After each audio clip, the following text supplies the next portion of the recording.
Round two, Oregon taking on Utah just a couple of weeks apart. Opens up with Utah as a field goal favorite, 60 as an opening total here, guys. And boy, you know, we talked about this game last week, Adam, and we said, you know, what are we going to get from Oregon? Is it going to be a letdown after that beatdown, or are they going to suck it up, beat Oregon State, and get ready for this rematch? Well, here's our answer. Now, the question is, did they learn anything? Do you trust them in this rematch against Utah? Yeah, no, I trust them here. And last week, you know, it's funny because when we talked about that game on the show, I kind of liked Oregon State. I thought it even might make my card. And as we got to Friday and Saturday, I saw the way the line was moving, and I ended up staying off of it because I just had a feeling Oregon was going to show up, and they did. And I have a feeling they're going to show up here.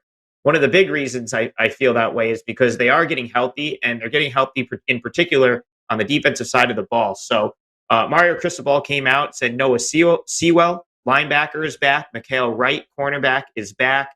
And I think one of the big reasons they got absolutely run out by Utah a couple weeks ago is, you know, the injuries, specifically on the defense, were kind of keeping Keon Thibodeau into, you know, not really giving him the freedom to go in and sort of be the game changer that he can be. The other issue for Oregon in that game was just a disastrous performance from the Ducks. It was mistake after mistake. And I think a lot of that, though, has to do with the atmosphere at Rice-Eccles Stadium and how tough of a place that is to play. I've talked about it with Utah all year. They're a team, I'm happy to back them at home anytime they're playing at home. Under Kyle Whittingham, they have an unreal home record. I've been to that stadium for that night game before on Saturday night. It's an awesome atmosphere. But this is not in Salt Lake City. This is in Las Vegas on a neutral field. Oregon's getting some guys back, so they're getting healthier. And last week, they started to sort of look like the Oregon that we, you know, kind of have expected them to be, and not so much the team that got blown out by Utah. We have in-season revenge here, which is something I like to look at. So, yeah, I think on a neutral, getting 3 points with Oregon here is pretty good value. That's the way I'm leaning in this game. I like the Ducks. All right, likes the Ducks to get it done here. Dave, what do you think here? You think Oregon's got what it takes to be able to come back in this one? Yeah, look, I'm impressed with the way Oregon got off the mat after a dream crusher loss. I mean, that was a huge loss to Utah. They get absolutely killed in the game.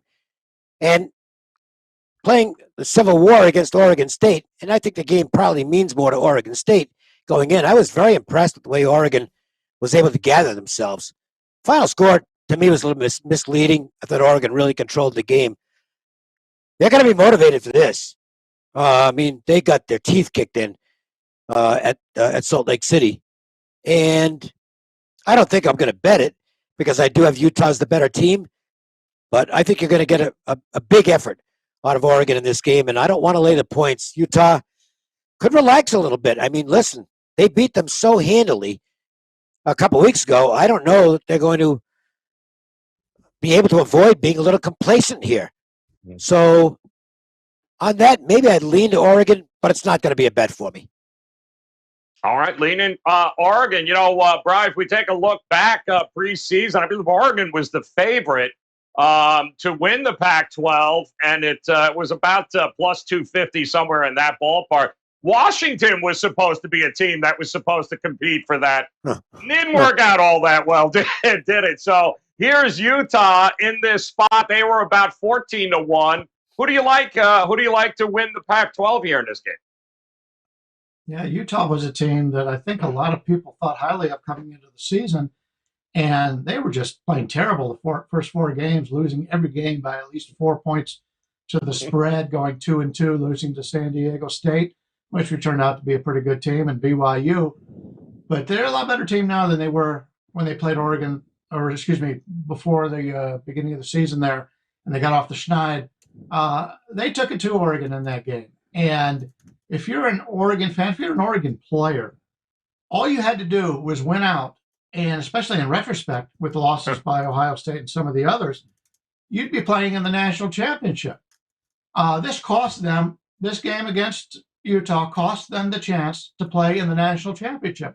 So not only are they playing with in-season revenge, short in-season revenge, because they just played them a couple of weeks ago, the game means a lot to Oregon. This is very important to the Oregon players to come out here and get some revenge here.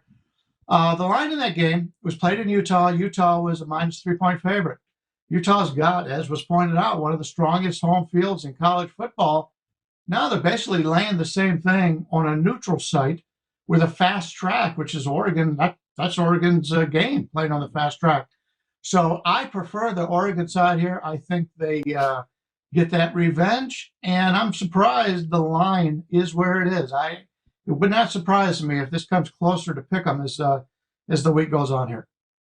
Amazing, right? You get rid of Charlie Brewer, and then voila, Cameron Rising, welcome to Utah. I didn't notice, but under Kyle Whittingham, Utah's never won the Pac-12 here. So this should be a very interesting round 2 there between Utah and Oregon this weekend, guys.